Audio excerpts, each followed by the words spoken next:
तो आज पहले कुछ ओके बेटा, फंक्शन में सबसे पहले आता है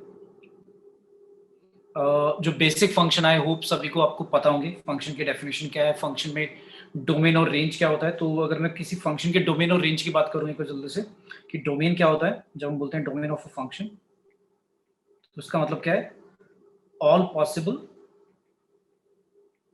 values of x for which F x is defined and real, है ना, राइट मतलब डोमेन बेसिकली क्या होता है, सारी एक्स की पॉसिबल वैल्यूज, मतलब जो जो आप इनपुट ले सकते हो, एक्स ले सकते हो, all values are called domain. मतलब उस सेट को हम बोलेंगे डोमेन जिसमें सारी पॉसिबल वैल्यूज आएंगी एक्स की। और रेंज बेसिकली क्या होता है, all possible values of y बोल दो या एफ एक्स, है ना, मतलब जो आपका आउटपुट है। क्लियर? Yes sir. और हमने डिस्कस करा था जब आप फंक्शन डिफाइन करते हो इस तरह से ए टू बी, उसमें ए क्या होता है आपका डोमेन होता है, और बी क्या होता है, रेंज या कोडोमेन? Sir codomain. कोडोमेन। और जो रेंज होता है बेसिकली वो क्या होता है, सबसेट होता है, राइट, कोडोमेन का। इक्वल भी हो सकता है और प्रॉपर सबसेट भी हो सकता है, राइट? क्लियर? Yes sir. तो आज हम दो फंक्शन पढ़ेंगे। मैंने बोला भी था लास्ट टाइम कि एक्सपोनेंशियल और लॉगरिथम फंक्शन, ये आपको पता होने चाहिए अच्छी तरह से। तो जैसे फर्स्ट है हमारा एक्सपोनेंशियल फंक्शन। तो एक्सपोनेंशियल फंक्शन हम इस तरह से लिखते हैं, एफ एक्स इक्वल्स टू या वाई इक्वल्स टू, वाई और एफ एक्स एक ही बात है। लेट्स से मैंने लिख दिया ए रेज टू पावर एक्स, और कंडीशन क्या है कि जो ए का वैल्यू होना चाहिए वो कहां से कहां तक होना चाहिए, ए बिलोंग करना चाहिए पॉजिटिव रियल नंबर से, सारे पॉजिटिव रियल नंबर एक्सेप्ट क्या नहीं लेना, सिर्फ वन नहीं लेना। मतलब सारी वैल्यूज ले सकते हो आप एक्सेप्ट वन, मतलब 0 से 1 के बीच में लो या फिर 1 से बड़ा लो, ठीक है। और यू कैन से ए क्या होगा, 0 से 1 के बीच में होगा, या फिर ए 1 से बड़ा होगा, ए 1 नहीं लेना, ठीक है, क्योंकि 1 के और कुछ भी करोगे आंसर 1 ही आएगा, राइट। वो तो कांस्टेंट फंक्शन बन जाएगा। सो हम केस 1 लेते हैं, केस फर्स्ट में मैंने कह दिया कि ए जो है वो लेट से 0 से 1 के बीच में। तो 0 से 1 के बीच में तो इसका ग्राफ कैसा बनेगा, अगर मैं ए की वैल्यू 0 से 1 के बीच में लेता हूं, लेट्स से एक एग्जांपल लेते हैं, ए का वैल्यू 1/2 ले लेते हैं। तो अगर आप 1/2 की पावर 1 लेते हो तो 1/2 आएगा। अच्छा, 1/2 की पावर स्क्वायर करते हो तो 1/4 आएगा, जो कि पहले से और कम आएगा, राइट। तो आपको यस समझ सर। में आ रहा होगा 1/2 की पावर अगर मैं 100 कर दूंगा तो लगभग ये 0 के आसपास पहुंच जाएगा, राइट। मतलब बहुत ही कम हो जाएगा इसका। इससे मतलब मैंने क्या कंक्लूड किया कि जब भी आपका a जो बेस है, जैसे हम बोलते हैं ना a की पावर x, एक्सपोनेंट पावर में हम पढ़ते थे कि a को बेस बोलेंगे और x को एक्सपोनेंट या पावर बोल देते हैं। तो जैसे जैसे x की वैल्यू बढ़ती जाएगी और जब a की वैल्यू 0 से 1 के बीच में है तो आंसर कम होता जाएगा। तो इसका ग्राफ कुछ ऐसा आएगा, नीचे गिरता जाएगा, नीचे गिरता जाएगा, और इसको फिर आगे x एक्सिस से मिलाते नहीं है, एरो बनाकर इस तरह से छोड़ देते हैं। अब इस एरो का मतलब क्या है कि वो मिलाना नहीं है, इसका मतलब है कि कभी भी जो ग्राफ है राइट साइड से यहां से कभी भी एक्स एक्सिस को क्रॉस नहीं करेगा, टच भी नहीं करेगा, ठीक है। उसका रीजन क्या है, आप एक्स की वैल्यू कितनी भी कर लो, अगर ए की वैल्यू 0 से 1 के बीच में है तो पावर चाहे आप कुछ भी कर दो, जैसे 1/2 है, 1/2 की पावर 1000 भी कर दोगे तो रफली इक्वल टू 0 आएगा, लेकिन स्टिल 0 से थोड़ा बड़ा ही रहेगा। ये बात समझ में आई? Yes sir. ठीक है, तो यानी कि 1/2 की पावर भाई कितनी भी कर दो, कितनी भी बड़ी कर दो, ग्रेटर देन 0 तो रहेगा ही ना, 0 के इक्वल भी नहीं आएगा और लेस देन भी नहीं आएगा, ठीक है। तो ये बात समझ में आई? इसको बोलते हैं एसिम्प्टोट बोलते हैं। एसिम्प्टोट मतलब हमारा ग्राफ जिस लाइन को अप्रोच कर रहा है उसको हम एसिम्प्टोट बोल देते हैं। तो यहां पर हमारा हॉरिजॉन्टल एसिम्प्टोट्स है। हॉरिजॉन्टल एसिम्प्टोट मतलब जो एक्स एक्सिस है वो आपका एसिम्प्टोट हो गया इस ग्राफ के लिए, ठीक है। अगर एसिम्प्टोट नहीं भी पढ़ा तो भूल जाओ, जस्ट मैंने ये बताया कि जो ग्राफ है वो किसको अप्रोच कर रहा है, एक्स एक्सिस को अप्रोच कर रहा है, बट कभी क्रॉस या टच नहीं करेगा। लॉजिक मैंने बता दिया ऐसा क्यों। और जैसे जैसे एक्स की वैल्यू कम करते रहोगे तो आंसर बढ़ता रहेगा। ये बात समझ आ रही है? Yes sir. ठीक है, मतलब मुझे एक चीज बताओ, √2 और √2, सॉरी 2 की जगह कर देते हैं 1/2 कर देते हैं।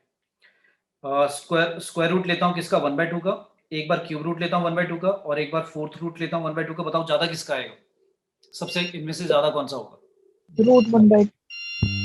हाँ, रूट 1/2 होगा ज्यादा है भाई? रूट 1/2 ज्यादा होगा, क्यूब रूट 1/2 ज्यादा होगा, या फोर्थ रूट 1/2 ज्यादा होगा? रूट 1/2। अच्छा, इसका मतलब क्या है? 1/2 की पावर हाफ, इसका मतलब है 1/2 की पावर 1/3, इसका मतलब है 1/2 की पावर 1/4, है ना? यही मतलब है ना? जो पावर है वो किसकी कम है सबसे? फर्स्ट की। फर्स्ट की सबसे कम है?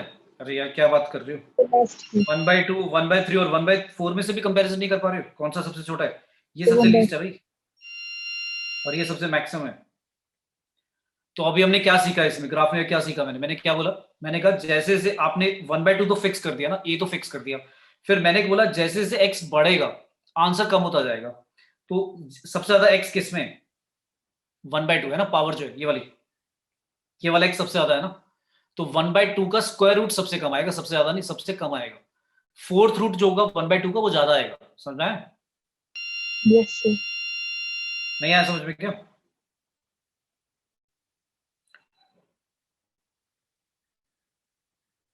ये 1/2 कर दिया मैंने, ये आ गया। और इसकी पावर कर देता हूं कितनी? इसकी पावर कर देता हूं कितना? 1/2 होता है। कितना आंसर आ रहा है? 0.7 समथिंग, ठीक है। फिर 1/2 लिया मैंने, और इसकी पावर रेज कर देता हूं 1/4। 1/4 क्या होती है पावर? 0.25 है ना। पहले से ज्यादा आ रहा है, कम आ रहा है आंसर? ज्यादा। तो समझ में आई ये बात? Yes sir. ठीक है। ओके, तो आपने क्या सीखा कि जब भी आपका x का वैल्यू जो बेस है उसमें अगर बेस की वैल्यू अगर 0 से 1 के बीच में है तो पावर ज्यादा होगी तो आंसर कम आएगा, और पावर कम होगी तो आंसर ज्यादा आएगा। ठीक है, मतलब अगर a की वैल्यू 0 से 1 के बीच में है तो हायर पावर जो होगी वो कम होगी वैल्यू, और लेसर पावर क्या होगी? ज्यादा होगी आंसर। ठीक है, यस सर। क्लियर हो गया? अच्छा, इस फंक्शन को देखकर बता दो, आपने वो तो पढ़ा होगा इंक्रीजिंग डिक्रीजिंग फंक्शन, ये कैसे टाइप का फंक्शन होगा? इंक्रीजिंग या डिक्रीजिंग? इंक्रीजिंग। यार कैसी बातें कर रहे हो? कैसी बातें कर रहे हो डिक्रीजिंग। भाई? कैसी बातें कर रहे हो? अरे भाई डिक्रीजिंग है भाई। अगर आपकी एक्स की वैल्यू बढ़ रही है और वाई कम होता जा रहा है तो डिक्रीजिंग होता है। एक्स आपका इंक्रीज हो रहा है और वाई आपका डिक्रीज हो रहा है, वाई की वैल्यू कम होती जा रही है। जैसे जैसे पावर बढ़ाते जाओगे आप आंसर कम नहीं हो रहा? Yes sir.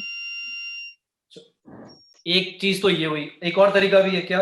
किसी भी पॉइंट पर अगर मैं टेंजेंट बनाऊंगा, किसी भी पॉइंट पे टेंजेंट बना दी मैंने, इसका बताना डेरिवेटिव जो आएगा dy by dx क्या आएगा? वो लेस देन 0 आएगा, ग्रेटर देन 0 आएगा? क्या आएगा भाई? किसी भी पॉइंट पर अगर इस ग्राफ के मैं टेंजेंट ड्रॉ करता हूं तो dy by dx greater than 0 आएगा या लेस देन 0 आएगा? Greater than 0। पॉजिटिव या नेगेटिव? हाँ, अरे यार नेगेटिव आएगा। क्यों नेगेटिव आएगा भाई? इस टेंजेंट का जब आप एंगल लोगे बेटा, ये एंगल ये ऑब्ट्यूस नहीं है। और आप स्लोप कैसे निकालते थे? याद है स्लोप कैसे निकालते थे? m equal to tan theta से निकालते थे। तो थीटा अगर ऑब्ट्यूस है तो टेन की वैल्यू नेगेटिव नहीं आती की? आया समझ में? Yes sir. भाई मैंने इसका पोस्टमार्टम कर दिया, अभी भी समझ में नहीं आ रहा क्या? सारी चीजें मैंने डिस्कस कर ली इसमें, अभी भी कोई नहीं बोल रहा डिक्रीजिंग, सारे इंक्रीजिंग इंक्रीजिंग बोल रहे हैं भाई। नहीं आया समझ में? आ गया। सर आ गया। बताओ भाई, बताओ भाई, कंफ्यूज हो रहे हो तो दोबारा बताओ ये सारी बातें क्या बताया मैंने। मैं तो बहुत तरह से समझाने की कोशिश कर ली कि भाई ग्राफ को देखकर ही समझ में आ रहा है कि देखो डिक्रीजिंग फंक्शन किसे बोलते हैं? डिक्रीजिंग फंक्शन उसे बोलते हैं जिसमें x की वैल्यू बढ़ने से हमारे जो y की वैल्यू है वो कम होती रहे, उसे बोलेंगे डिक्रीजिंग। और x बढ़ने से आपका y भी बढ़ता रहे तो उसे इंक्रीजिंग बोलेंगे। तो एक तो ग्राफ को देखकर ही पता लग रहा है, मतलब इसमें इतना कुछ करने की जरूरत ही नहीं है, कि ग्राफ को देखकर ही सिंपल सा बता सकते हैं यार कि भाई ये तो ग्राफ दिख रहा है कि जैसे जैसे आगे जा रहे हैं, आगे मतलब आगे हम कैसे चलते हैं? आगे हम राइट से लेफ्ट नहीं जाते, लेफ्ट से राइट जाते हैं, क्योंकि लेफ्ट से राइट में ही तो एक्स की वैल्यू बढ़ती है। तो जब आप एक्स की वैल्यू को बढ़ा रहे हो, लेफ्ट से राइट मूव कर रहे हो ऐसे, तो एक्स की वैल्यू बढ़ने से वाई कम होता जा रहा है, ग्राफ नीचे गिरता जा रहा है। समझ में आया? Yes sir. ठीक है। दूसरी बात, आपको नहीं पता लग रहा है तो आप ग्राफ में किसी भी पॉइंट पर टेंजेंट ड्रॉ करके देख लो। टेंजेंट जो ड्रॉ करोगे आप उसका स्लोप निकाल लो, उसका स्लोप देखकर ही पता लग रहा है कि ऐसी वाली लाइन में अगर हम एंगल बनाएंगे एक्स एक्सिस पर तो ये वाला एंगल ऑब्ट्यूज बनेगा। साफ दिख रहा है ऑब्ट्यूज होगा, और ऑब्ट्यूज पर 10 की वैल्यू जब आप निकालोगे तो वो नेगेटिव होगी, क्योंकि सेकंड क्वाड्रेंट में 10 की वैल्यू नेगेटिव होती है। तो यहां से भी पता लग रहा है। और आपको पता होगा इंक्रीजिंग डिक्रीजिंग में कंडीशन होती थी कि अगर dy by dx less than 0 आता तो डिक्रीजिंग होगा, और अगर ग्रेटर देन 0 आता तो इंक्रीजिंग होगा। याद है? बोलो भाई, यहां तक क्लियर है? Yes sir. Yes sir. आगे चलें? ठीक है, अब ये तो मैंने केस लिया। क्या केस लिया? जब आपका ए जो था वो 0 से 1 के बीच में था तो डिक्रीजिंग फंक्शन आ रहा था। अब हमने क्या कर दिया? चेंज कर दिया। अब क्या कर देते हैं? सेकंड केस ले लेते हैं। ऐसा भी हो सकता है कि ए की वैल्यू 0 से 1 से क्या हो? बड़ी हो। तो ये सेकंड केस ले लेते हैं। अगर ये 1 से बड़ा है, अब आपको पता है कि 1 से बड़ा कोई अगर नंबर लेते हो और उसकी पावर ज्यादा लिखोगे तो ज्यादा आंसर आएगा, कम लिखोगे तो कम आएगा। जैसे √4 और क्यूब रूट 4 में से √4 और क्यूब रूट 4 में से ज्यादा कौन सा होगा? √4, यानी 4 की और हाफ ज्यादा होगी और 4 की और 1/3 कम आएगा। राइट? ये बात क्लियर है? Yes sir. तो अब ग्राफ कैसा होगा? अब ग्राफ की शेप पलट जाएगी। कैसे? अब ग्राफ कुछ ऐसा आएगा। अच्छा, अभी भी क्या आंसर 0 आ सकता है क्या? मतलब अब भी हमारा जो ग्राफ होगा वो कभी एक्स एक्सिस को क्रॉस करेगा या टच करेगा? No sir. अभी भी नहीं करेगा भाई। एक अगर ए की वैल्यू आपने 0 से 1 के बीच में या 1 से बड़ा ले रहे हो तो कभी भी 0 तो आ ही नहीं सकता, चाहे पावर कुछ भी लिख लो। तो ये बात तो क्लियर होगी कि ग्राफ कभी भी एक्स एक्सिस को क्या नहीं करेगा?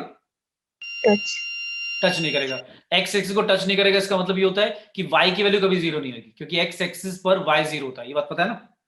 Yes sir. ये जो आप एक्स एक्सिस लिखते हो इसकी इक्वेशन होती है y = 0, और जो आप y एक्सिस लिखते हो उसकी इक्वेशन होती है x = 0। ठीक है? ये बात पता होनी चाहिए।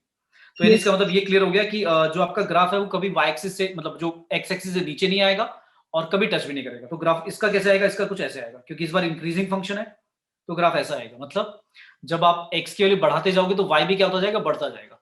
ठीक है? अच्छा, कोई ये पॉइंट बताएगा मुझे, क्या आएगा ये वाला पॉइंट? कहां पे क्रॉस करेगा ये पॉइंट? कितना आएगा?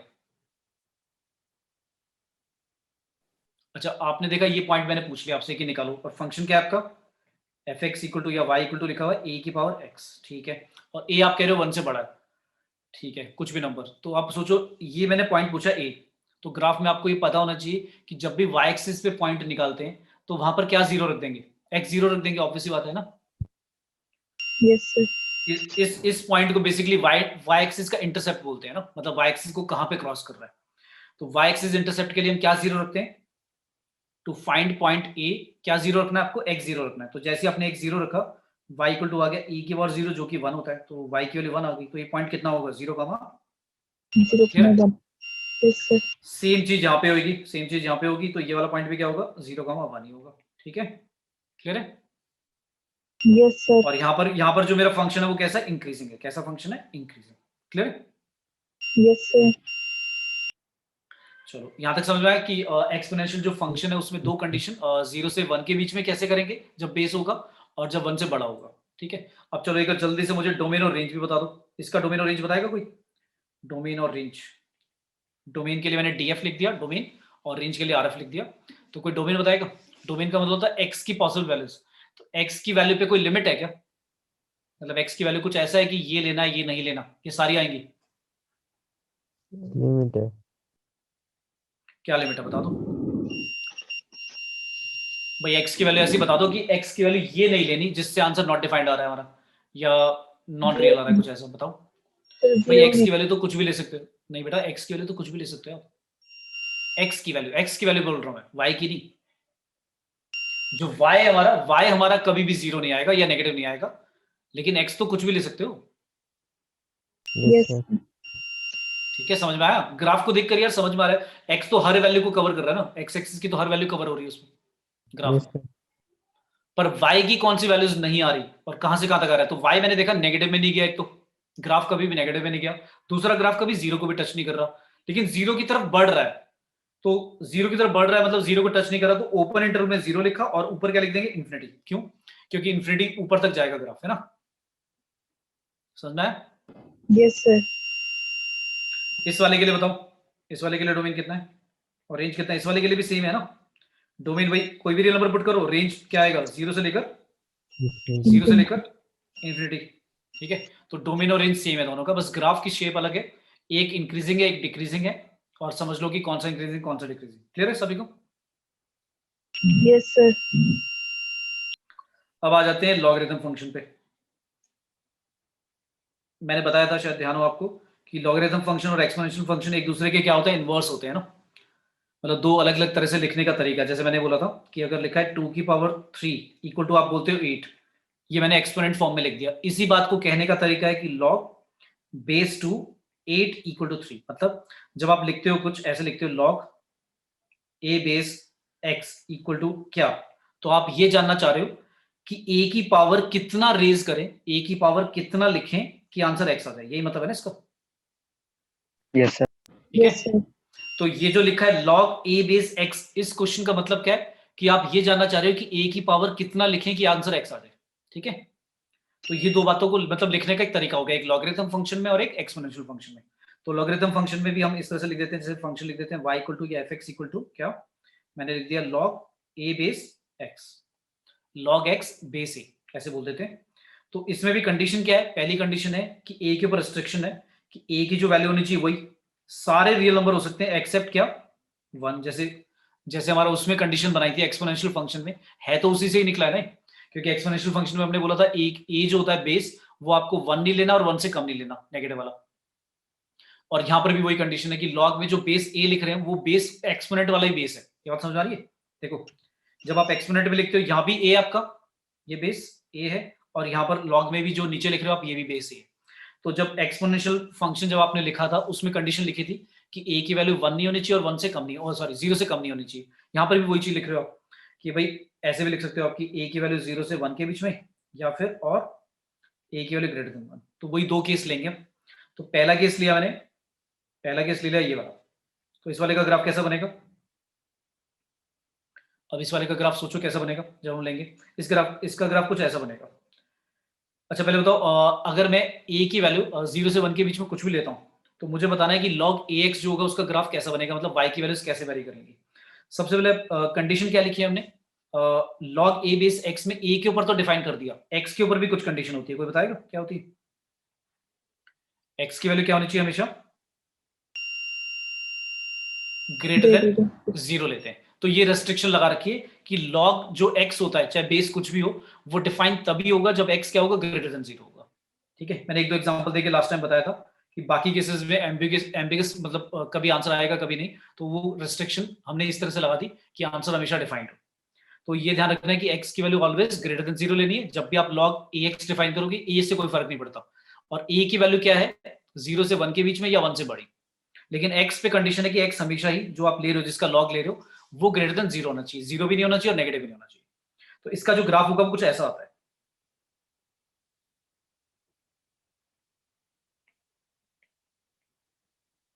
कुछ ऐसा आएगा, कर्व आएगी मतलब कुछ इस तरह से। अच्छा, इस कर्व में आपने ऑब्जर्व किया कि y एक्सिस को ग्राफ अप्रोच कर रहा है, दिख रहा है? y एक्सिस को ग्राफ अप्रोच कर रहा है, इसका मतलब x की वैल्यू 0 को अप्रोच कर रही है ना। ये बात समझ में आई? Yes, sir. अब ये ग्राफ ऐसा क्यों बना है, इस ग्राफ को देखकर समझ में आ रहा है कि x बोला गया था कि 0 से बड़ा होगा, तो x की वैल्यू नेगेटिव नहीं होनी चाहिए, लेकिन 0 से बड़ा मतलब 0 के बहुत क्लोज हो सकता है। अच्छा, जब भी मैं x की वैल्यू 0 के बहुत क्लोज लूंगा, तो आंसर जो होगा वो जो log से आंसर आएगा, कोई भी जो भी आप बेस ले रहे हो, अगर 0 से 1 के बीच में, तो आंसर बहुत नेगेटिव आएगा। और दूसरा हम लेते हैं ये वाला, जिसमें हमारा a ग्रेटर देन 0 है, तो इसका ग्राफ कुछ ऐसा आएगा। जब a क्या है हमारा, जब a हमारा ग्रेटर देन 0 है। अच्छा मैंने उल्टा बना दिया क्या? हाँ मैंने उल्टा बना दिया भाई, यहां पर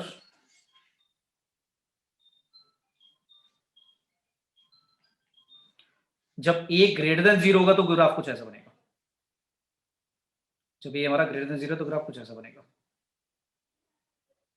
और जब a लेस 0 से 1 के बीच में, जब a हमारा 0 से 1 के बीच में, तो ग्राफ कुछ ऐसा बनेगा।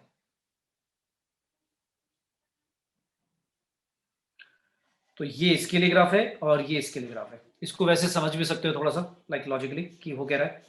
जैसे लिखा है log 1/2 बेस लिखा है, और यहाँ लिखा है 1/4, तो इसका आंसर बताएगा कोई कितना आएगा? सबको log की बेटा प्रॉपर्टीज याद है सभी को? 1/4 को आप लिख सकते हो 1/2 का होल स्क्वायर, याद है? 2 आगे आ जाएगा, log हाफ बेस हाफ। अगर जिसका आप log ले रहे हो और जो बेस में अगर वो सेम है तो आंसर 1 हो जाता है, तो आंसर क्या आएगा, 2 आएगा, राइट? Yes sir. तो फिर मैंने क्या कर दिया, लॉग हाफ बेस रखकर 1/8 का निकालना चाहा, तो आंसर कितना आएगा, 3 आएगा। ऐसी लॉग 1/2 रखकर 64 करता हूं, तो क्या आंसर आएगा पता है, 64 1/2 की पावर कितनी होती है, 6 होती है, 6 आंसर आएगा। तो एक चीज ऑब्जर्व करो मैं क्या कर रहा हूं, जब मैंने बेस लिया किसके बीच में, जो बेस लिया मैंने ए, वो लिया मैंने 0 से 1 के बीच में, मेरा जो ए है बेसिकली वो ही हाफ है। तो मैंने जब हाफ लिया 0 से 1 के बीच में, तो जब एक्स की वैल्यू में बढ़ा रहा हूं, एक्स की वैल्यू में बढ़ा रहा हूं, कम कर रहा हूं, ये बताओ 1/4 1/8 1/64, ये क्या कर रहा हूं मैं, कम या ज्यादा, ये तो मैं कम कर रहा हूं ना, 1/4 और 1/8 में 1/8 कम है, 1/64 और कम है, तो इसका मतलब ये समझ में आए, जैसे जैसे x कम होता जाएगा, तुम्हें दिख रहा होगा जैसे जैसे x कम होता जाएगा, यहां पर मतलब x ज्यादा था, फिर यहाँ कम है, यहाँ कम है, तो जैसे जैसे x कम हो रहा है, y की वैल्यू क्या होती जा रही है, दिख रही है, ऊपर की तरफ जा रही है। तो यानी इसका मतलब ये हुआ कि जब x 0 को अप्रोच करेगा, 0 होगा तो नहीं, पर जब 0 को अप्रोच करेगा तो y बहुत बड़ा हो जाएगा, ये बात समझ में आई? Yes sir. ये वाली बात वही चीज है जो मैंने पहले बताया था तुम्हें, क्या बोला था मैंने, कि 1/2 की पावर जैसे जैसे आप बढ़ाते जाओगे आंसर कम होता जाएगा, है ना, याद है? यहां पर क्या हो रहा है, यहाँ है ना, तो इसका मतलब ये जो 1/4 1/8 1/64 आप लिख रहे हो, ये आंसर ही आपका, तो ये आंसर जब कम कम होता जाएगा तो पावर, यानी ये जो आप लिखते हो ना, बेसिकली देखो ये जो 6 लिख रहे हो, एक्सपोनेंशियल फंक्शन भी एक्सपोनेंट होता था, और ये आपका आंसर होता था, और ये बेस होता था, याद है? तो आपका आंसर जो है वो जैसे से कम होगा एक्सपोनेंट बढ़ता ही जाएगा, राइट? तभी लॉग का आंसर क्या आ रहा है, ज्यादा आ रहा है, समझ में आ रहा है? मतलब जब आप log ax निकालते हो, बेसिकली वो आंसर जो होता है वो एक्सपोनेंशियल फॉर्म में, वो एक्सपोनेंट होती है, पावर होती है, जो आपको चाहिए कब, जब आपको 1/64 लाना है 1/2 की पावर करके, तो 1/2 की पावर 6 करके 1/64 आएगा। तो मैंने समझा कि जैसे जैसे मैं, अगर मैं जो बेस है 0 से 1 के बीच में ले रहा हूं, तो जैसे जैसे मैं x की वैल्यू बढ़ाता जाऊंगा y बढ़ता जाएगा, और दूसरी बार क्या होगा, जब एक a की value greater than 0 greater than 1 होगी, तो आंसर क्या होगा, जैसे जैसे x की वैल्यू कम करता जाऊंगा y नेगेटिव में कम होता जाएगा। क्लियर है? यस सभी को आया बेटा समझ में? ठीक है, तो ये ग्राफ, ये तो देखो मैंने लॉजिकली बता दिया, आप एक्स मतलब वैल्यूज लेकर भी समझ सकते हो कि ग्राफ कैसे बनाया सर ने। अगर भूल भी जाते हो, मान लो अगर आपने गड़बड़ कर दी, तो आपको पता लग जाएगा कि आपने गड़बड़ करी है, क्योंकि आप वैल्यूज को लेकर जज कर सकते हो, जैसे मैंने एक एग्जांपल लेके बताया। पर होना क्या चाहिए, आइडियली आपको लर्न हो जाना चाहिए, मतलब देखकर ही कि इस तरह से ग्राफ बनाना है, ठीक है? और ये कंडीशन याद होनी चाहिए, क्या क्या, एक्स की वैल्यू ग्रेटर देन 0 होनी चाहिए, ए की वैल्यूज जो है वो 0 से 1 के बीच में या फिर 1 से बड़ी होनी चाहिए, और दोनों के ग्राफ। क्लियर है? Yes sir. समझ में आया? यस इसका सर। जल्दी से डोमेन और रेंज बता दो फिर फटाफट, डोमेन और रेंज। डोमेन और रेंज क्या होगा, डोमेन तो देखो लिखा ही हुआ है, एक्स की वैल्यू 0 से बड़ी बोली है, मतलब 0 से लेकर इन्फिनिटी, बस 0 से लेकर इन्फिनिटी सारी वैल्यूज ठीक है चलेगी, लेकिन 0 इंक्लूडेड नहीं है, मतलब 0 ले नहीं सकते। और रेंज क्या होगा, रेंज होता है वाई पर क्या क्या वैल्यूज है, तो वाई मतलब ग्राफ को देखकर ही पता लग रहा है, जो ग्राफ है वाई एक्सिस ऊपर इन्फिनिटी तक जा रहा है, नीचे भी माइनस इन्फिनिटी तक जा रहा है, तो क्या होगा, एवरी रियल नंबर है ना, ठीक है भाई? Yes sir. सभी को आया लॉगरिथम फंक्शन और एक्सपोनेंशियल फंक्शन बेटा समझ में?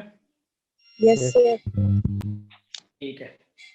अच्छा, आप थोड़ा सा डोमेन रेंज की कुछ क्वेश्चन कर लेते हैं, लाइक ये बेसिक आपको पता होने चाहिए कि डोमेन और रेंज निकालते कैसे हैं। लेट्स से मान लो क्वेश्चन में दिया हुआ है एफ एक्स इक्वल टू दिया हुआ है √9 - x², और मैंने कहा कि इसका जल्दी से मुझे डोमेन और रेंज बता दो क्या होगा। तो डोमेन निकालने के लिए आपको पता है कि जो अंदर वाला पार्ट है रूट के अंदर, तो रूट के अंदर कभी भी नेगेटिव नहीं आना चाहिए, क्योंकि अगर वो आएगा तो फिर वो इमेजिनरी हो जाएगा। हमारा जो फंक्शन है वो बाय डिफॉल्ट हमने रियल वैल्यूड फंक्शन बोला है। तो डोमेन के लिए रेस्ट्रिक्शन क्या लगेगी कि 9 - x² क्या होना चाहिए भाई, ग्रेटर देन इक्वल टू 0 होना चाहिए, कि जो 9 - x² आप लिख रहे हो वो कभी भी नेगेटिव नहीं आना चाहिए। ये कंडीशन ठीक है? Yes sir. Yes sir. दूसरी बात अब जब मैं सॉल्व करूंगा तो इनइक्वालिटी में आपको पता होगा, अगर मैंने -x² यहाँ रखा और यहाँ लिख दिया -9, जब आप -9 से कैंसिल करोगे दोनों तरफ, तो इनइक्वालिटी का साइन रिवर्स हो जाता है। ये पता है बात सभी को? Yes sir. उसका रीजन ये होता है कि कोई कहता है कि -3 -4 से क्या बड़ा है, लेकिन जब माइनस साइन से मल्टीप्लाई करके माइनस हटाऊंगा फिर तो 3 4 से छोटा होता है ना। बात समझ में आई? Yes sir. ये ऐसा करते भी क्यों है, मतलब इनइक्वालिटी का साइन रिवर्स क्यों कर देते हैं, इसलिए करते हैं क्योंकि अगर -3 आप कहते हो -4 से बड़ा है, पर 3 तो छोटा है ना 4 से, इसलिए उल्टा कर देते हैं। ठीक है, तो x² आ गया लेस देन इक्वल टू 9। अब जब आप रूट लेते हो तो एक बार 3 लिखोगे आप और एक बार -3 लिखोगे, लेकिन इक्वालिटी में तो क्या होता है, इक्वल आ जाता था, लेकिन अब इनइक्वालिटी है, लेस देन है। तो अगर एक्स स्क्वायर की value less than equal to 9 है, तो जब आप रूट लोगे प्लस वाला, उसके लिए तो इनइक्वालिटी का साइन चेंज नहीं करोगे, और जब माइनस वाला लिखोगे तो उसके लिए इनइक्वालिटी का साइन क्या कर दोगे, चेंज कर दोगे। क्लियर है? तो इसका मतलब क्या है हमारा आंसर, 3 से छोटा और इक्वल, और -3 से बड़ा और इक्वल। तो यानी कि x की वैल्यू कहां से कहां तक आ गई, -3 से 3 तक, यही मेरा क्या होगा, डोमेन। ठीक है, बोलो भी, आया Yes. सभी को समझ में बेटा? Yes, sir. Yes, sir. फिर उसके बाद मैंने पूछ लिया आपसे रेंज बताओ। रेंज मतलब पूरा आंसर कहां से कहां तक आएगा।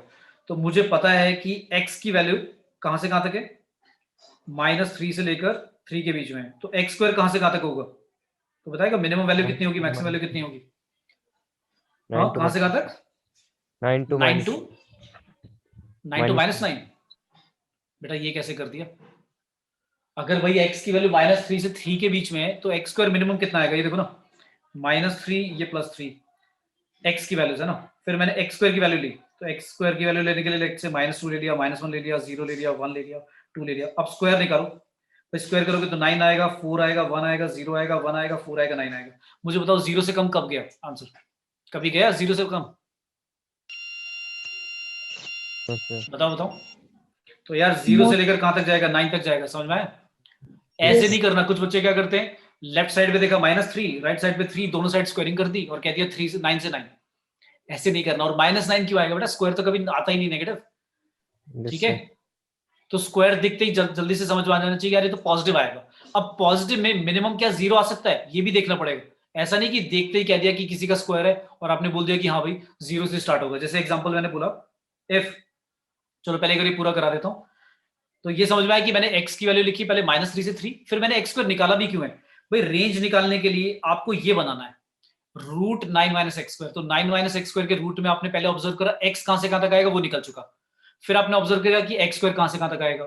फिर क्या करूंगा मैं, -x स्क्वायर ऑब्जर्व करूंगा, -x स्क्वायर कहां से कहां तक आएगा, साइन उल्टा हो जाएगा, 0 का तो 0 रहेगा और ये -9 हो जाएगा। फिर 9 ऐड करूंगा मैं, दोनों तरफ 9 ऐड कर दिया, 9 ऐड करेंगे, यहाँ 0 हो जाएगा, फिर रूट ले लिया, रूट लेंगे तो क्या आएगा, ये आ गया। तो मेरा यही तो रेंज है। तो रेंज कहां से कहां तक आ रहा है, 0 से लेकर 3 तक, समझ में आया? मतलब जो आंसर आएगा वो कभी भी 0 से कम और 3 से बड़ा नहीं होगा। ये बात समझ में आई? Yes, sir. बोलो भाई, बोलो जल्दी से, सभी को आया बेटा समझ में? Yes. ये बहुत ही बेसिक करा रहा हूं, जो तुम्हारे 11th क्लास में थी, डोमिनो रेंज जब निकालते थे, याद होगा आपको, है ना? ठीक है यहां तक? Yes. अच्छा चलो, मैंने ऐसे बोल दिया इफ मैंने बोला x जो है वो 2.5 से लेकर 3 के बीच में और इक्वल टू भी हो सकता है। तो x स्क्वायर बताना कहां से कहां तक होगा। अब x स्क्वायर कहां से कहां तक आएगा,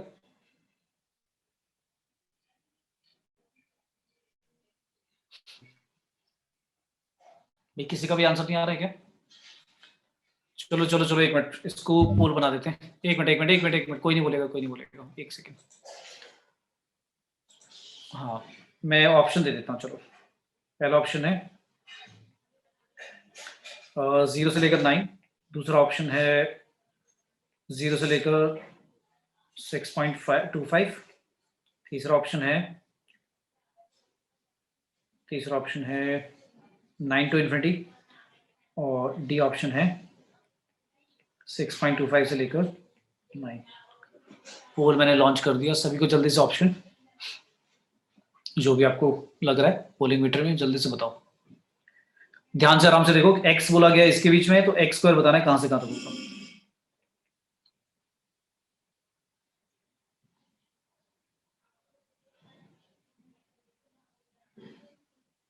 सिर्फ 6 बच्चों का आंसर आया अभी तक। ये तो देख कर ही पता लग जाना चाहिए, सॉल्व भी नहीं करना इसमें तो कुछ।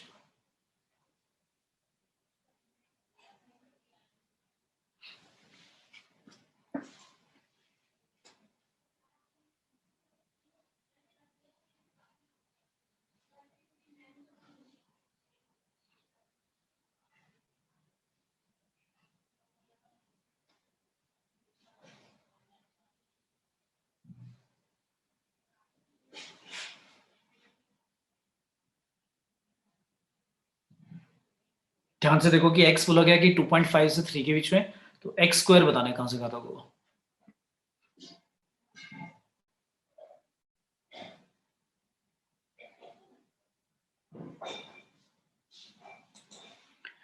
ओके, पोल मैंने शेयर रिजल्ट्स। भाई ज्यादातर जो मेजोरिटी बच्चों ने बोला है आंसर डी ऑप्शन बिल्कुल ठीक है, क्योंकि यार अगर x की वैल्यू 2.5 से 3 के बीच में है तो आप कोई भी वैल्यू ले लो ना, या 2.5, 2.6, 2.7 ऐसे लेके देख लो, समझ में आ जाएगा। भाई इनका स्क्वायर करोगे तो 6.25, ये और ज्यादा आएगा 6.76, ये और ज्यादा आएगा 7.29, ये और ज्यादा आएगा, और ये 9। तो यार मिनिमम वैल्यू 6.25 और मैक्सिमम वैल्यू 9 तक ही तो आएगी बेटा। तो बहुत ईजी थी यार। ठीक है, समझ में आया सभी को? जिनको कुछ और लग रहा था समझ में आया? चलो एक और बताओ। इफ x इक्वल टू दिया हुआ है -3 से लेकर -1 तक, और आपसे कहा गया है x स्क्वायर बताना है, कहां से कहां तक होगा बताओ। बोलकर बता सकते हो आप अगर पता है तो आपको। अगर x की वैल्यू -3 से -1 के बीच में है तो x स्क्वायर कहां से कहां तक होगा? 3 to 1. कितना? जब भी नहीं आता यार आराम से कोई वैल्यूज लेके देख लो, -3, -2, -1 ऐसे बोलेंगे। 9 आएगा, 4 आएगा, 1 आएगा, तो मिनिमम दिख रहा है कितना आएगा 1, और मैक्सिमम कितना जाएगा 9। उल्टा हो गया ऐसे, 1 से 9, समझ में आया? ठीक है भाई, 1 से कम कभी नहीं जाएगा और 9 से बड़ा नहीं होगा। क्लियर है? Yes sir. तो ये है हमारा डोमिनो रेंज, हम निकालते कैसे। तो चलो एक क्वेश्चन दे दिया मैंने, fx दे दिया 3 - x स्क्वायर, इसका डोमिनो रेंज बताना है। सबसे पहले आपको ये पता होना चाहिए जितने भी पॉलिनोमियल फंक्शन होते हैं, पॉलिनोमियल फंक्शन मतलब आपको पता होगा, तो ये पॉलिनोमियल फंक्शन है या नहीं, पहले तो ये बता दो। क्या ये पॉलिनोमियल फंक्शन है भाई? 3 - x स्क्वायर क्या मैं कह सकता हूँ पॉलिनोमियल फंक्शन है एक? Yes sir. Yes it is a polynomial function, क्योंकि x की Yes, वेरिएबल की पावर होल नंबर होनी चाहिए बस, तो है हर टर्म में। तो जितने भी पॉलिनोमियल फंक्शन होते हैं उसमें जो डोमेन होता है वो ऑलवेज ऑलवेज बिना देखे आप बता सकते हो रियल नंबर होता है। x की वैल्यू कुछ भी पुट कर लो, आंसर डिफाइंड ही आएगा, कोई प्रॉब्लम ही नहीं है, और उनके ग्राफ कंटिन्यूस चलते हैं। और जो रेंज है अब वो देखना है कि क्या आएगा। तो इसमें लिखा हुआ है 3 - x स्क्वायर, तो पहले सबसे पहले आपने x की वैल्यू लिखनी चाहिए आपको। तो x की वैल्यू कहां से कहां तक है? x की वैल्यू आपने बोली है रियल नंबर, इसका मतलब -यूनिटी से लेकर +यूनिटी सब है। फिर आपको पता है x स्क्वायर की मिनिमम वैल्यू क्या आएगी, कोई बताएगा? और मैक्सिमम कितनी आएगी? अगर आपका x -यूनिटी से +यूनिटी सब कुछ है तो x स्क्वायर कहां से कहां तक होगा? माइनस मतलब लेफ्ट साइड पे क्या आएगा, राइट साइड पे क्या आएगा, बाउंडेड। भाई -यूनिटी से लेकर +यूनिटी का अगर स्क्वायर करते हैं किसी भी नंबर का, तो 0 से कम कभी आएगा क्या? Infinity to infinity जीरो, आएगा. 0 टू इन्फिनिटी आएगा भाई। 0 मिनिमम आएगा, आ भी सकता है, मतलब ये भी कंफर्म आएगा, और इन्फिनिटी तक। ठीक है, फिर लगा हुआ है -x स्क्वायर, फिर -x स्क्वायर कहां से कहां तक आएगा? इनइक्वालिटी के साथ रिवर्स कर दो, ऐसे हो जाएगा। फिर 3 ऐड करा हुआ तो 3 ऐड कर दो, 3 ऐड कर दिया। -यूनिटी पे तो कोई फर्क नहीं पड़ेगा, -3 ऐड करने से, बस तो पता लग गया कहां से कहां तक आएगा रेंज। तो रेंज मेरा आएगा -यूनिटी से लेकर कहां तक? 3 तक। तो 3 से कभी बड़ा नहीं आएगा आंसर। भाई आप 3 - x स्क्वायर का वैल्यू निकाल लो, कोई भी x लेकर, 3 से बड़ा कभी होएगा ही नहीं। याद समझ में आ गई? ठीक है बेटा, सभी को क्लियर है? सभी बेटा अपने आप को म्यूट पे रखेंगे, किसी का बैकग्राउंड साउंड आ रहा है। ठीक है, यहाँ तक समझ में आया सभी को? Yes, sir. ठीक है, कोई डाउट यहाँ तक? No, sir. ठीक है, आगे बढ़ते हैं। तो ये बेसिक था कि डोमिनो रेंज निकालना कैसे। ठीक है, अच्छा अब थोड़े से जो हमने फंक्शन पढ़े थे, greatest integer function, modulus function. Let's say मैंने एक क्वेश्चन दे दिया आपको, कहा इसका रेंज बता के दिखाओ।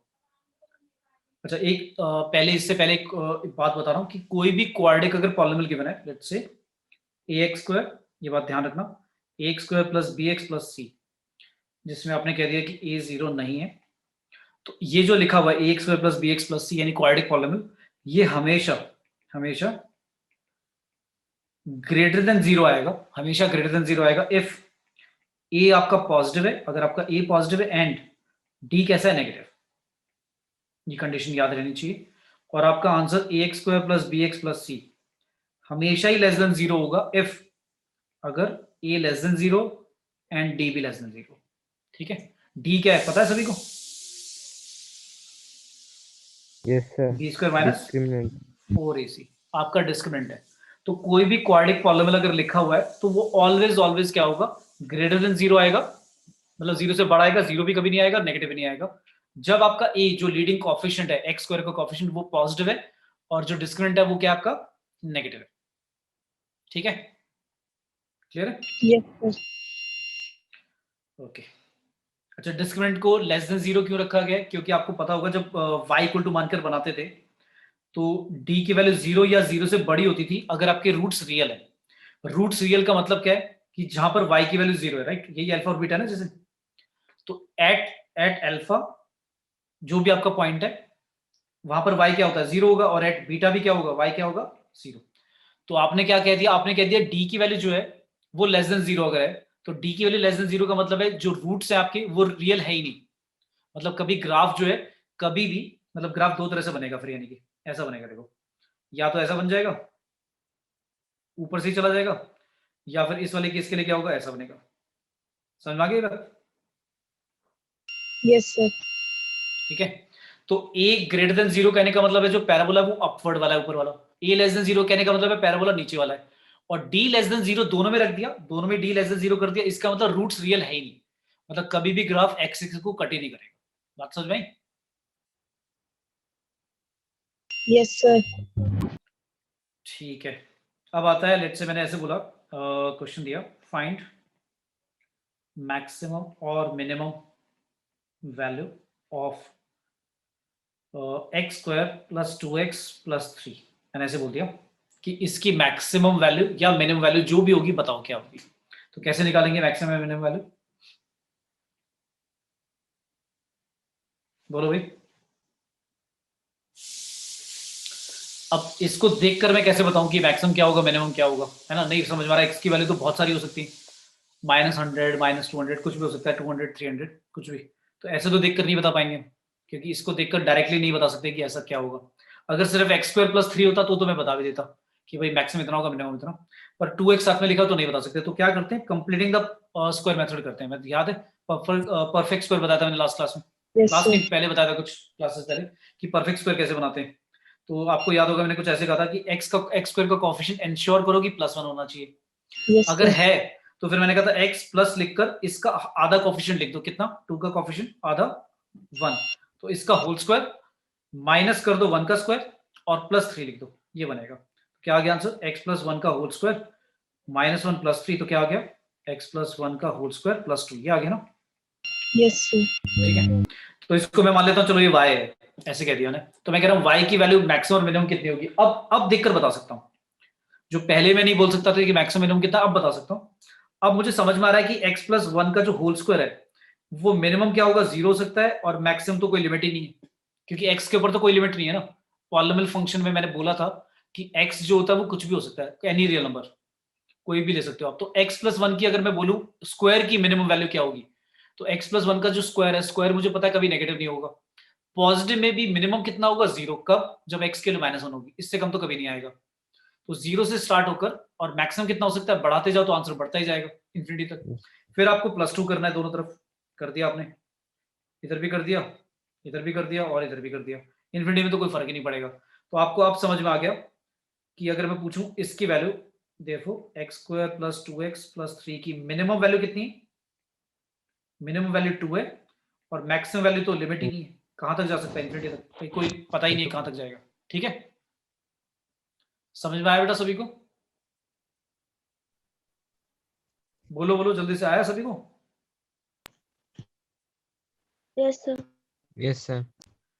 ठीक है, अब इसी क्वेश्चन को मैं ऐसे पूछ सकता हूं, find domain and range of fx equal to x² + 2x + 3। समझ में आ गया ना, जो मैंने करा है वो डोमेन और रेंज में, डोमेन तो पता ही है, डोमेन का मतलब x की वैल्यूज तो वो तो आपने बोली थी, रियल नंबर हो सकती है कुछ भी, और रेंज क्या होगा, रेंज अभी जो हमने निकाला वही तो रेंज है, 2 से लेकर इंफिनिटी। समझ में आया?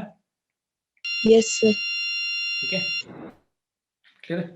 अच्छा, फिर मैंने ये भी बोल दिया, now also find x value where fx is minimum. मैंने कहा है कि x की वैल्यू भी बताओ मैंने कहा जो फंक्शन आपने बोल दिया कि 2 से लेकर इन्फिनिटी है, 2 क्या है मिनिमम वैल्यू है फंक्शन की, तो वो फंक्शन की जो मिनिमम वैल्यू 2 है वो किस x की वैल्यू के लिए होगी वो भी बताना है। तो कोई बताएगा x की वैल्यू ऐसी क्या लें कि मिनिमम वैल्यू आ जाए हमारा 2, y की वैल्यू, तो x की वैल्यू किस क्या लेने पर आएगा? सभी को दिख रहा होगा बेटा, x की वैल्यू अगर आपको मिनिमम लानी है तो x प्लस 1 का होल स्क्वायर 0 रखना होगा, और x प्लस 1 का होल स्क्वायर 0 कब आएगा? जब x की वैल्यू -1 होगी। क्या होगी? -1। तो at x equal to -1 y जो होगा वो मिनिमम वैल्यू आएगी कितनी? ठीक है, समझ में आया? Yes, sir. क्लियर है बेटा सभी को? अच्छा, किसी बच्चे को लगेगा कि x के लिए 0 रख दो मिनिमम आ जाएगा, ऐसे नहीं। तो वो जो मैं परफेक्ट स्क्वायर बनाया था उसी से समझ में आएगा, नहीं तो बता ही नहीं सकते। समझ में आया? क्लियर है बेटा सभी को? Yes, sir. ठीक है, अब आता है किसी भी पैराबोला में जब आप क्वाड्रिक फंक्शन का ग्राफ बनाते थे, आपको याद होगा fx लेट से लिखा हुआ है या y क्वाड्रिक फंक्शन, तो लेट से ax square plus bx plus c लिखा हुआ है, वेयर a आपने बोल दिया 0 नहीं है, तो इसका जो ग्राफ होता था वो पैराबोला बनता था, ये सभी को पता है। ठीक है, तो जो भी आप पैराबोला बनाओगे लेट से, चाहे अपवर्ड वाला बने या डाउनवर्ड वाला, इसमें a ग्रेटर देन 0, इसमें a लेस देन 0 है, तो जब भी आप पैराबोला बनाओगे उसमें ये जो होता है इसको वर्टेक्स बोल देते हैं या टर्निंग पॉइंट, जहां से ग्राफ क्या करता है? टर्न करता है। तो ये वर्टेक्स जो होता है इसका एक फॉर्मूला है, डायरेक्टली आपको याद रखना है, क्या होता है? -b/2a, -d/4a, ये याद रखना है।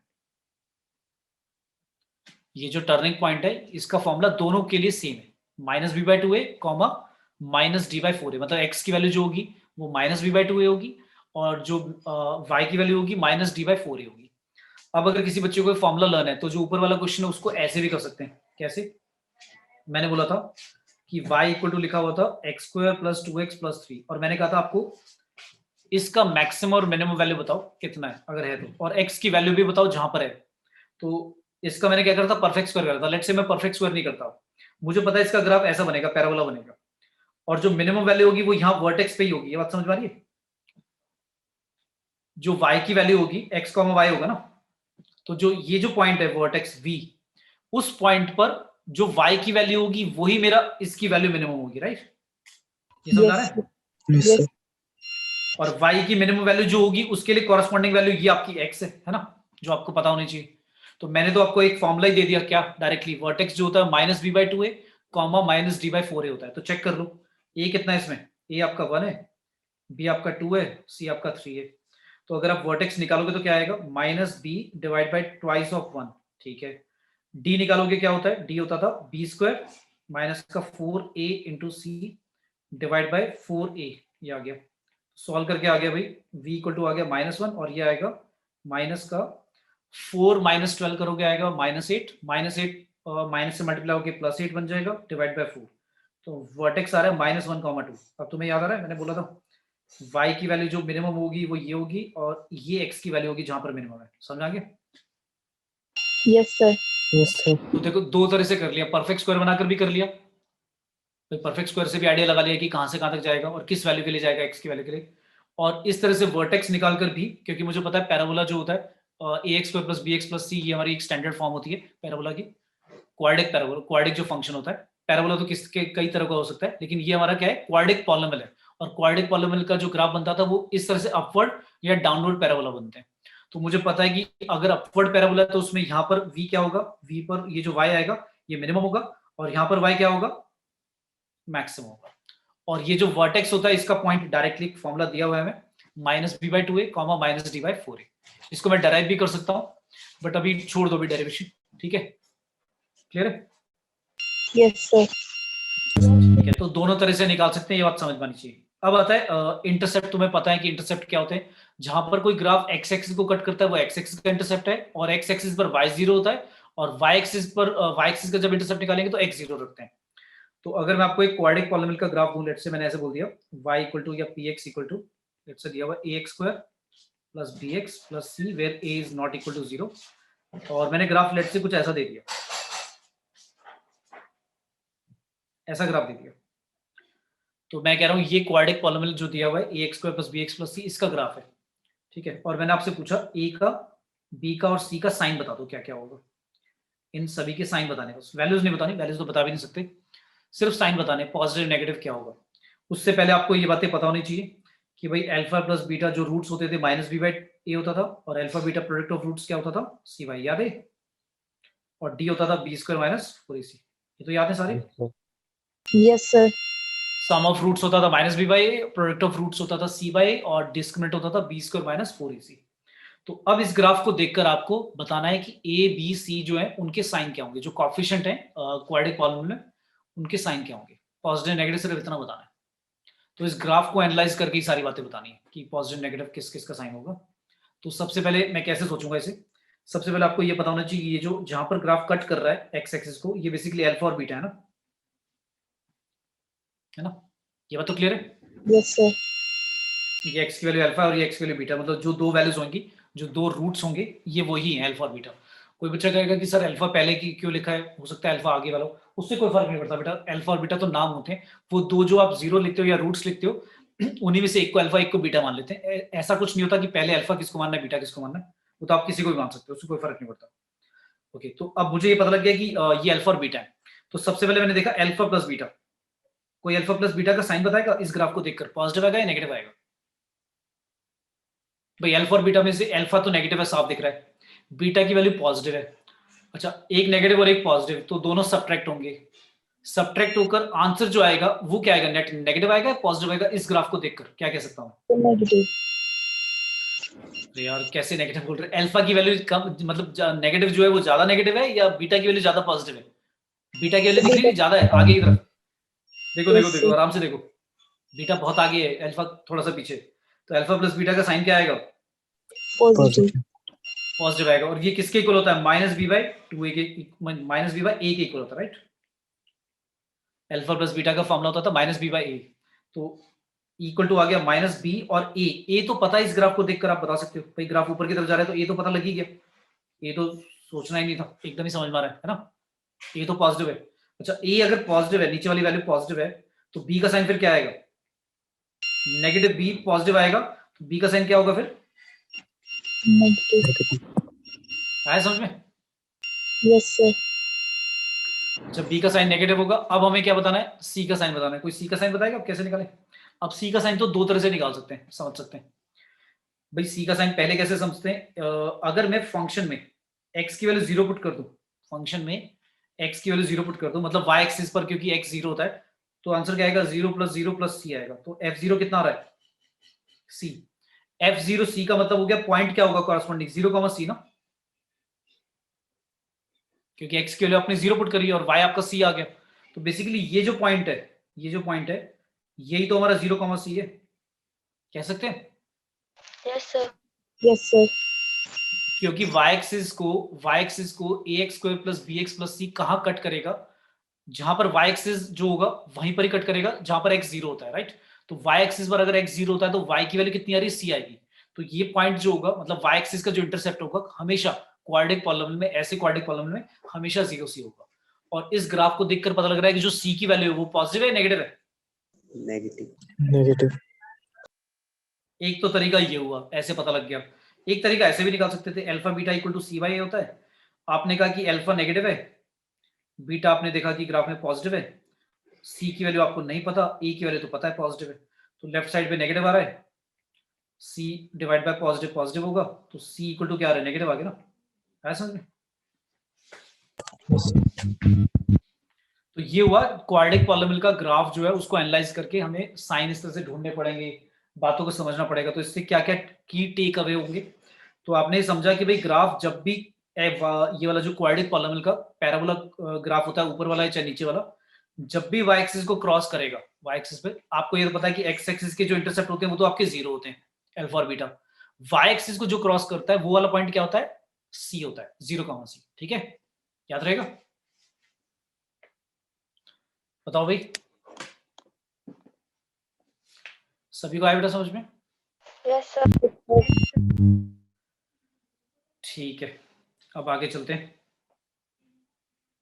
लेट्स से एक क्वेश्चन देता हूं, सभी बताएंगे। लेट्स से मैंने दिया function f x equals to minus का 2x स्क्वायर प्लस का x प्लस 3, मैक्सिमम और मिनिमम वैल्यू बतानी है क्या होगी इस फंक्शन की, मैक्सिमम और मिनिमम वैल्यू। जल्दी से करके बताओ फटाफट, 1 मिनट, सारे के सारे परफेक्ट स्क्वायर बना के कर लो, या फिर मैंने तुम्हें वो वाला तरीका बताया था क्या, minus B by two a vertex का फॉर्मूला लिखवाया था, उससे भी बता सकते हो। लेकिन वर्टेक्स का जो फॉर्मूला आप लिखोगे minus B by two A comma minus D by four A, उसमें जो y की वैल्यू होती है वो मैक्सिमम मिनिमम होती है, और जो उसकी कॉरस्पॉन्डिंग x की वैल्यू होती है उस वैल्यू के लिए वो आता है आंसर। पर उस y जो आंसर आएगा तुम्हारा, उसको देखकर आप ये तो नहीं बता सकोगे मैक्सिमम मिनिमम है। ये तो ग्राफ को या मतलब जो प्रॉब्लम में लिखा हुआ है उसको देखकर एनालाइज करना है कि मैक्सिमम होगा या मिनिमम। कोई बताएगा मुझे? वैसे वैल्यू छोड़ दो, पहले ये बता दो इसको देखकर कि इस क्वाड्रेटिक पॉलिनोमियल का जो आंसर होगा वो मैक्सिमम एग्जिस्ट करेगा या मिनिमम। ए की वैल्यू आएगी, या तो मैक्सिमम आ रही होगी मिनिमम नहीं निकलेगी, मिनिमम आ रही होगी तो मैक्सिमम नहीं निकलेगी। बताओ सर मिनिमम। मिनिमम होगा पक्का भाई। अच्छा इसका ग्राफ कैसा होगा, आप ये ऐसे ही बता दो बस मुझे, इसका ग्राफ कैसा होगा। आपने देखा ए आपका -2 है यानी लेस देन 0 है, तो बेटा ग्राफ ऐसा नहीं होगा। अगर ग्राफ ऐसा है तो यहाँ पर जो आंसर आएगा वो तो मैक्सिमम होगा ना बेटा, वाई की वैल्यू है ना भाई। Yes, sir. ग्राफ मैक्सिमम कितना गया ऊपर, इससे ऊपर तो गया ही नहीं ना ग्राफ। और अगर मिनिमम की बात कर दूं, मिनिमम के लिए तो ग्राफ नीचे की तरफ जा रहा है, नीचे मतलब वो तो मिनिमम में तो -20 तक चला जाएगा। क्लियर है? Yes, sir. तो जल्दी से बताओ इसकी क्या आएगी। वर्टेक्स से ही निकालो, वो ज्यादा इजी है परफेक्ट स्क्वायर की जगह। परफेक्ट स्क्वायर लेकिन बनाना आना चाहिए आपको, ये नहीं कि उसी से ही करोगे हमेशा हर क्वेश्चन। आया किसी का आंसर?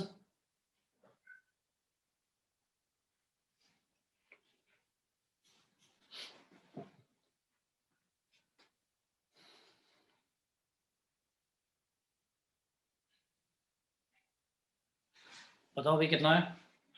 -d/4a कर दो यार, जल्दी से बताओ क्या है आंसर।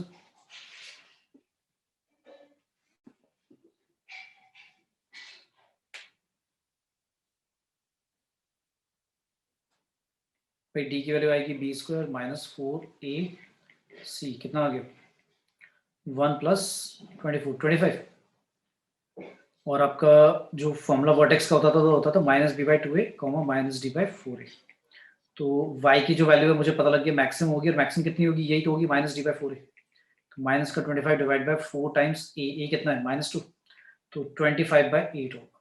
25/8 कितना होता है 3.125, है ना? क्लियर है? Yes sir.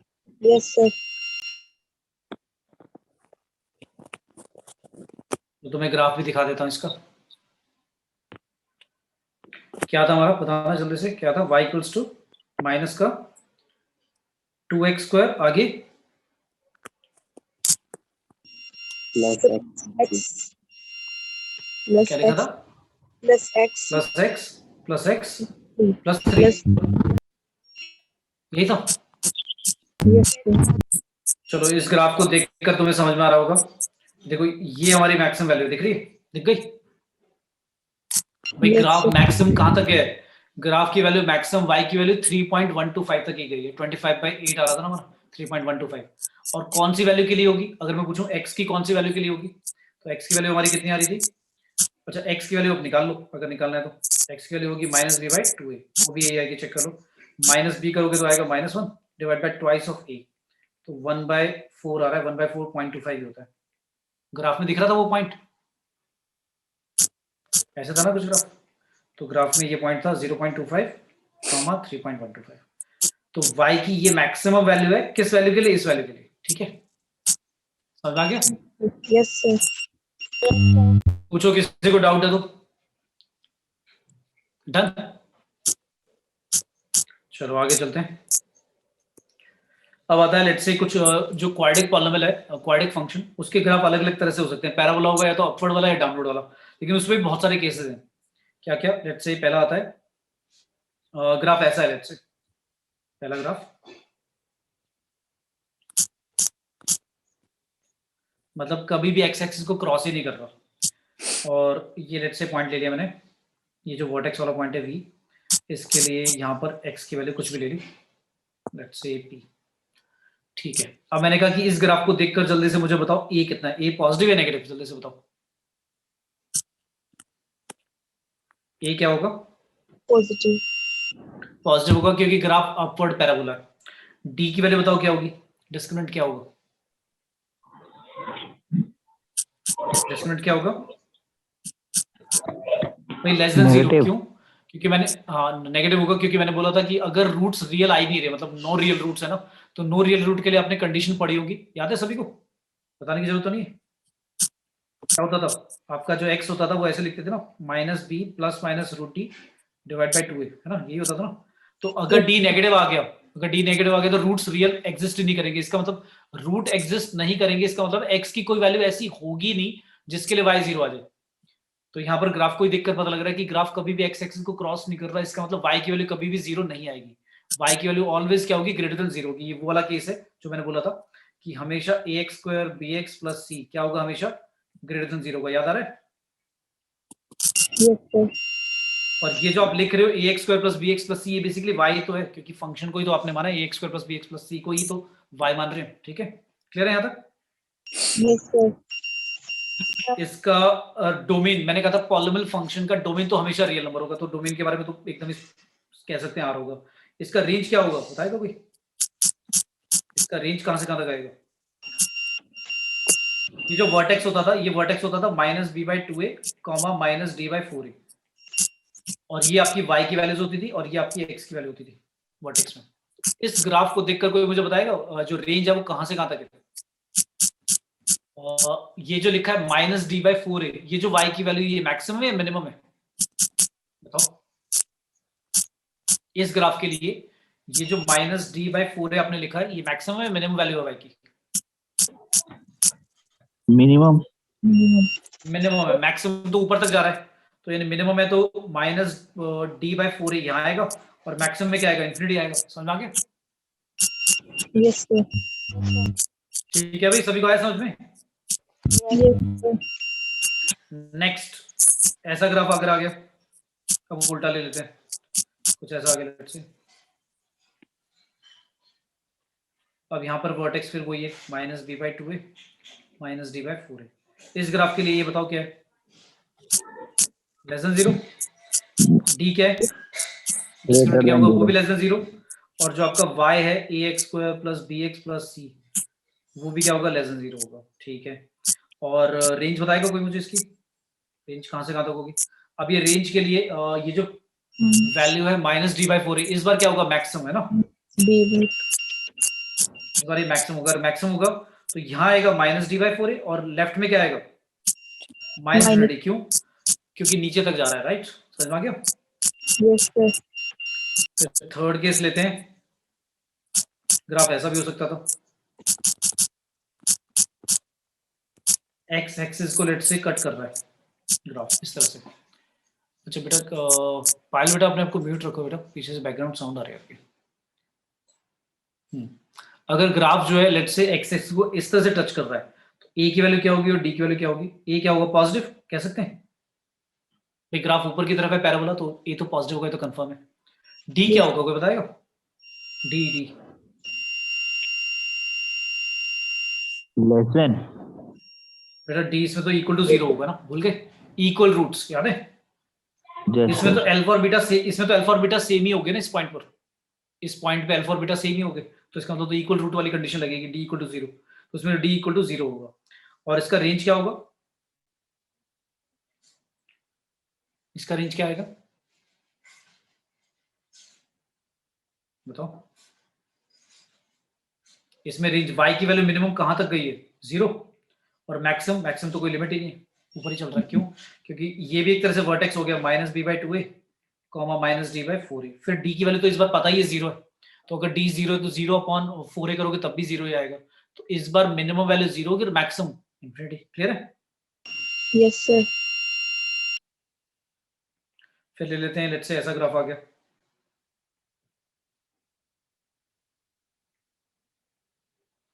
इस ग्राफ को देखकर लेट्स से मैंने बोल दिया ये अल्फा और ये बीटा है, ये दो रूट्स हैं जहां पर एक्स एक्सिस को क्रॉस कर रहा है ग्राफ।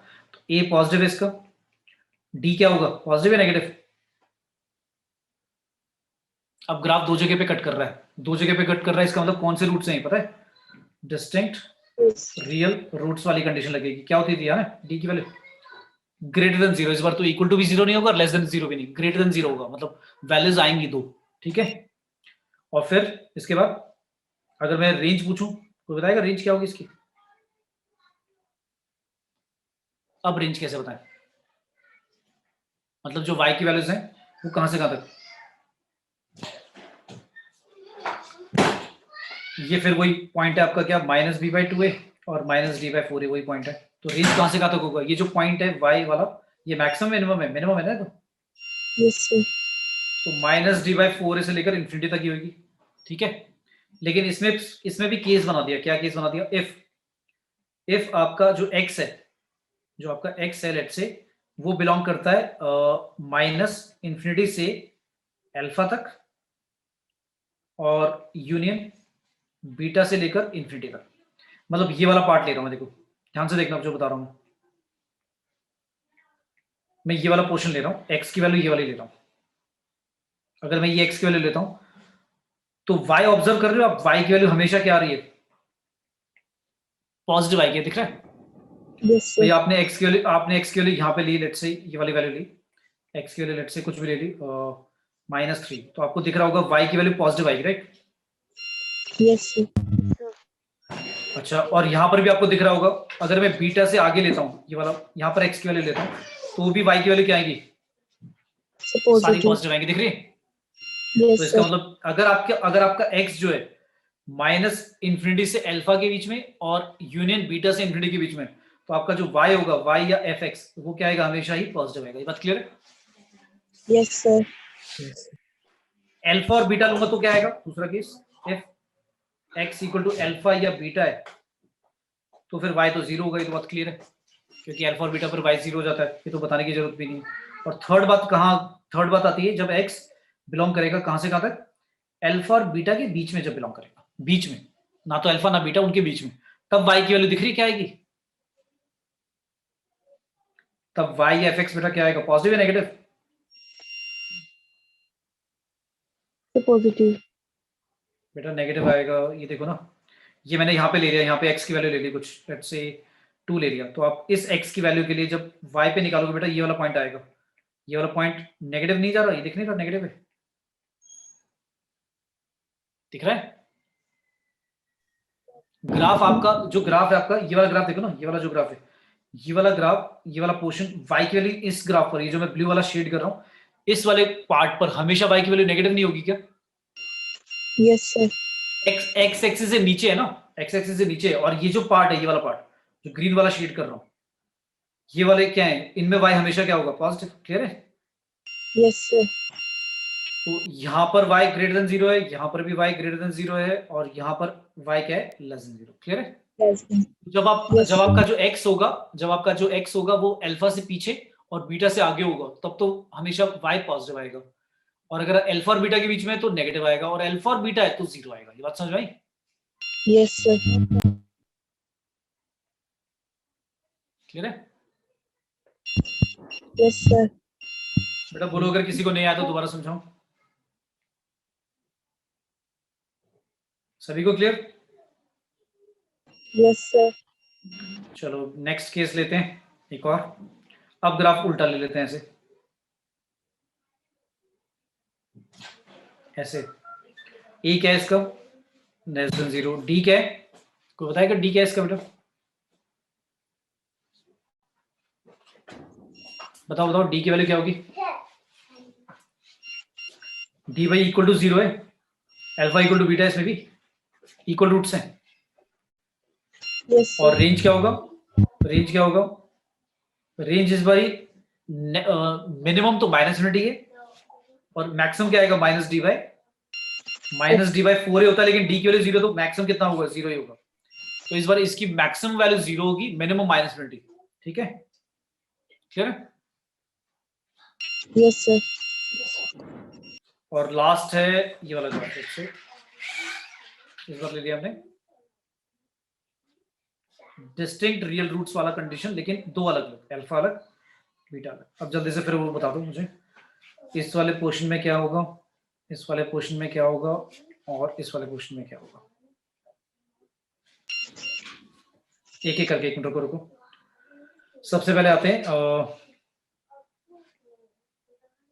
पहले ए के बारे में बात करते हैं, फिर डी के बारे में बात करते हैं, फिर रेंज के बारे में बात करते हैं, और फिर बात करेंगे कि एक्स की वैल्यू अगर इफ एक्स अगर -∞ से लेकर अल्फा यूनियन बीटा से लेकर इंफिनिटी है, तब y की वैल्यू या एफ एक्स की वैल्यू क्या होगी। फिर सेकंड केस लेंगे जब x की वैल्यू अल्फा और बीटा के बीच में, तब क्या होगा y या एफ एक्स। और थर्ड बात तो पता ही है, जब x की वैल्यू अल्फा या x की वैल्यू बीटा होगी तो y या एफ एक्स 0 ही आएगा, ये तो पता ही है। चलो पहला ए की वैल्यू बता दो जल्दी से, पॉजिटिव नेगेटिव क्या होगी।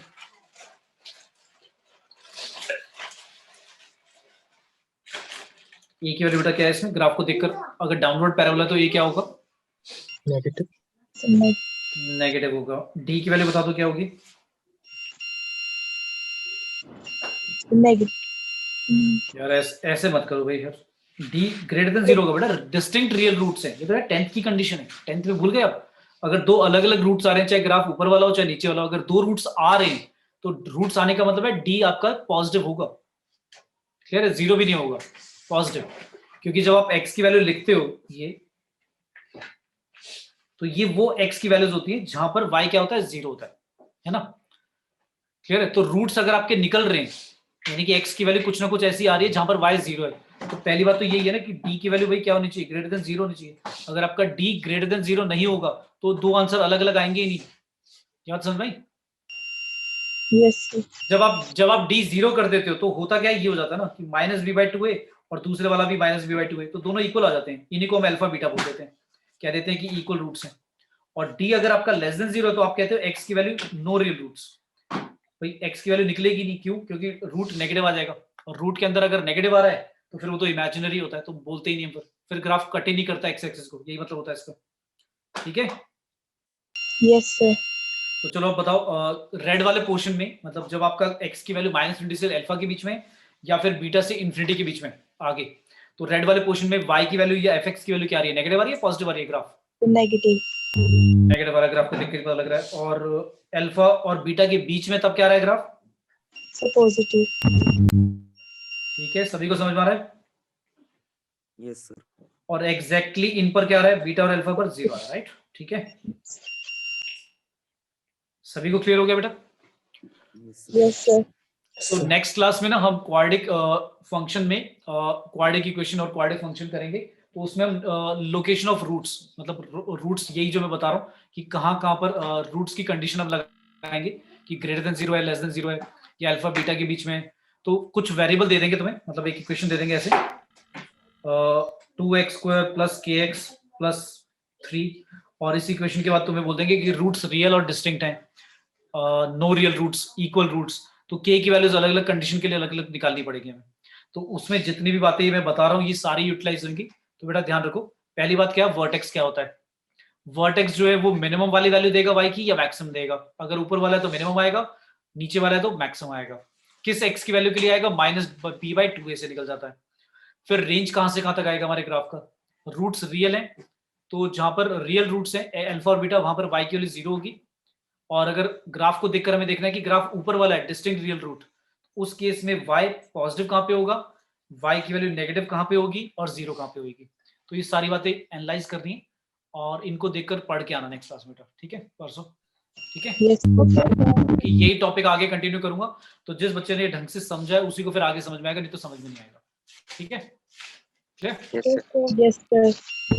ओके बेटा, thank you all, bye bye. Thank you, sir. Goodbye, sir.